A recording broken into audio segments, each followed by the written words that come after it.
premier tour de plaine en direct pour le groupe Carré. Donc on se situe ici à Gouy-en-Artois dans le Pas-de-Calais. Donc on va essayer de vous faire un tour de plaine des différentes choses à voir aujourd'hui. Il faut savoir donc qu'on a pris 18 mm d'eau ce week-end, donc entre vendredi et samedi, sur ces parcelles-ci. Donc on a forcément aujourd'hui une bonne valorisation de cette eau. On a un état des cultures qui s'est fortement amélioré, mais aussi un état sanitaire qui s'est forcément un peu aggravé. Donc on va refaire le point de tout ça. Donc là nous sommes en blé dans une parcelle de variété KVS Extase qui a été semée début novembre. Donc on peut voir aujourd'hui qu'on est au stade quasiment 2 nœuds. On a à peu près 80% des parcelles qui sont entre le premier et deuxième nœud, et encore certaines parcelles retardataires qui sont stade et puis 1 cm. On peut remarquer que la valorisation de l'azote s'est vraiment bien faite ce week-end avec la pluie. On entend quand même quelques agriculteurs qui nous disent qu'ils vont mettre des doses totales importantes dû au fait qu'on a eu des reliquats hivernaux assez faibles. Il faut quand même rappeler qu'il faut respecter le plan prévisionnel de fumure, ou sinon utiliser un OAD comme Cérélien qui permet donc de justifier et de permettre de dépasser le plan prévisionnel de fumure. Donc j'en profite pour dire aux agriculteurs qui n'ont pas encore souscrit à cet outil que c'est encore possible chez Carré jusqu'à la fin du mois. Donc avec les pluies de ce week-end, on a des blés donc qui sont plus jolis, mais par contre situation sanitaire qui s'est un peu aggravée. Donc dans l'ensemble, au niveau des rouilles jaunes, on en profite pour vous montrer la sensibilité variétale. Attention au contournement, on nous a évoqué des cas de rouille jaune présentes aujourd'hui sur du chevignon, notamment sur le secteur littoral. On va vous montrer aussi aujourd'hui un outil qu'on utilise, qui est aussi à la disposition des agriculteurs, qui s'appelle Avisio, en partenariat avec Syngenta. C'est aujourd'hui un outil qui permet de simuler donc la pression rouge-jaune. Et donc vous pouvez observer donc cette carte qui date de début de semaine. On a à peu près 68% des parcelles donc qui sont aujourd'hui abonnées à Avisio, qui aujourd'hui le seuil est atteint donc en rouge-jaune. Donc les apparitions de pustules sont déjà arrivées sur la côte et risquent d'arriver chez nous ici sur Arras, ici je pense une petite dizaine de jours. Donc vraiment être vigilant à ça et faire les interventions nécessaires. Au niveau de la septoriose, donc on sait qu'on n'a pas eu d'hiver, on n'a pas eu de gel, donc on a un inoculum dans les bas de feuilles qui est important. Et donc pour le moment, forcément la période de sec n'a pas permis de monter cet inoculum. Par contre avec les pluies de ce week-end, forcément on sait qu'on va avoir des apparitions de septoriose sur les feuilles supérieures. Donc on en profite pour vous rappeler la sensibilité des variétés et qu'il faut aujourd'hui être vigilant par rapport à ça, et le fait qu'on risque quand même de devoir faire des interventions assez rapidement. Au niveau de la régulation, normalement ça doit avoir quoi se terminer. Évidemment, il faut raisonner la densité, il faut raisonner aussi par rapport aux sensibilités variétales et donc adapter la régulation nécessaire par rapport à ça. Les derniers régulateurs qu'on peut utiliser, on va dire les plus fréquents, s'appliquent donc au stade premier nœud. Là on est à peu près passé ce stade dans beaucoup de parcelles, donc il faut vraiment finir les interventions si nécessaire. En ce qui concerne la culture de la pomme de terre, donc nous sommes dans une parcelle de Fontane plantée semaine dernière. Cette parcelle a reçu donc environ 18 mm ce week-end. Ce qu'on constate, c'est qu'on a des buttes qui sont bien raffermies par l'effet pluviométrie, ce qui permet de pouvoir réaliser le désherbage. Par contre, en ce moment, les conditions sont relativement sèches pour les applications de désherbage. On voulait vous présenter un produit qui s'appelle le Dynamise, qui est un super étalon, et nous allons vous faire voir tout de suite la démonstration qui va vous permettre de juger la qualité du produit. D'un côté, donc là, nous mettons de l'eau. L'eau reste en surface au niveau de la terre. Et là, nous allons rajouter le Dynamise.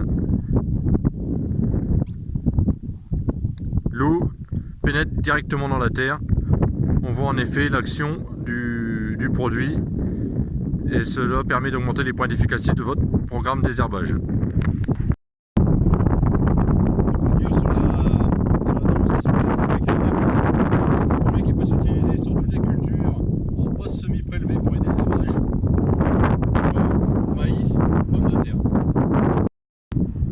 Ici nous sommes dans une parcelle d'escourgeons variété Raffaello. Aujourd'hui les escourgeons en plaine sont généralement situés entre 1 et 3 nœuds au niveau des stades, voire même sortie dernière feuille. À ce jour il faut faire attention donc, au complexe maladie, Rinco et le Matosporiose. Donc nous allons vous montrer la sensibilité variétale à ces maladies.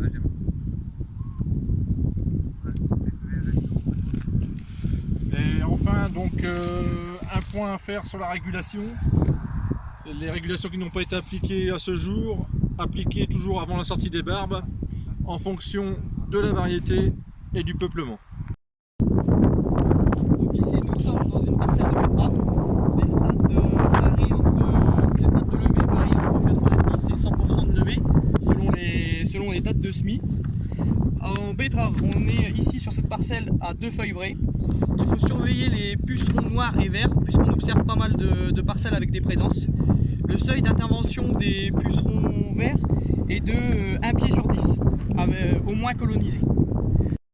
Ici, nous observons un puceron noir sur les 2 feuilles vraies de betterave. Attention aux levées d'adventices dans les betteraves.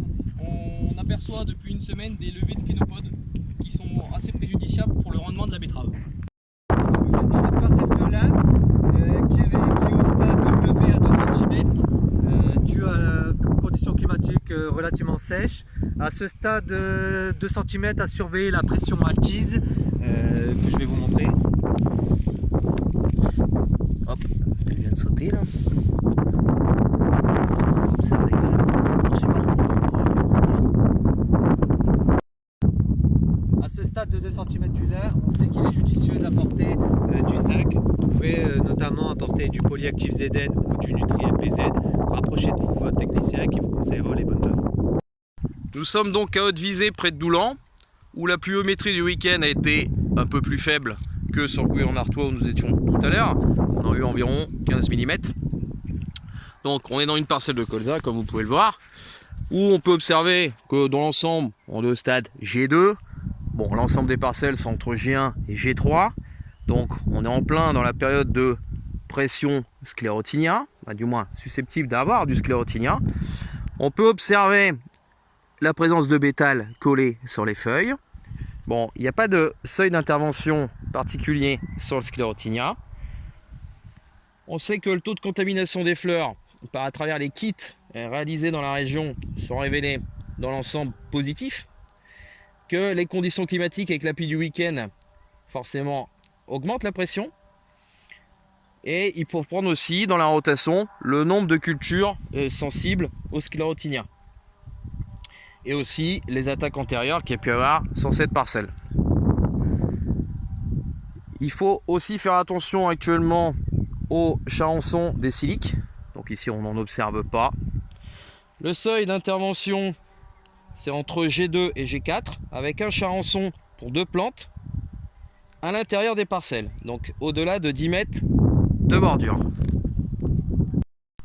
Dans cette partie de la parcelle, nous avons implanté donc des plantes compagnes, donc avec un mélange qui s'appelle Peuse Fertistart de chez RAGT, donc qui est composé de lentilles, de vesses et de trèfle d'Alexandrie. Pour que vous puissiez bien voir la hauteur du colza, je vais essayer de m'y mesurer à côté. L'avantage c'est que vu que je ne suis pas très grand, ça va être facile de pouvoir se repérer. Vous voyez que le colza aujourd'hui arrive à ma hauteur, donc à savoir à peu près 1,75 m. On a un écart important. On a fait un essai en fait dans cette parcelle avec une partie donc en plante campagne et une partie sans. Donc après je vais vous montrer la partie où on ne l'a pas fait et l'écart de végétation est vraiment important et nous l'avons vu vraiment depuis la sortie d'hiver. Pour rappel, donc les plantes compagnes permettent avec les légumineuses de rapporter à travers les nodosités de l'azote organique qui donc permet de biberonner la culture, notamment en début de saison, là où on n'avons pas le droit de pouvoir appliquer de l'azote. Et vu que les reliquats étaient faibles cette année, on a eu un écart important de végétation. L'avantage, c'est que vu que la biomasse est plus importante, on peut donc diminuer les quantités d'azote à apporter et donc générer un gain pour l'agriculteur et même pour des raisons écologiques. Si on peut apporter moins, c'est mieux. Donc là, je vais vous montrer les cartes Cerelia, donc qui est un OAD azote qu'on utilise aussi bien pour le colza, pour l'orge d'hiver et pour le blé tendre d'hiver. Donc vous pouvez voir la parcelle, vous pouvez voir en fait dans la partie vert clair, un peu vert foncé, donc la partie à droite, la parcelle est en triangle. Vous pouvez voir en fait que le besoin d'azote qui est demandé à la sortie d'hiver, et donc la moyenne entrée et sortie d'hiver, autour de 200 unités. Donc là, c'est la partie où on a mis une plante compagne.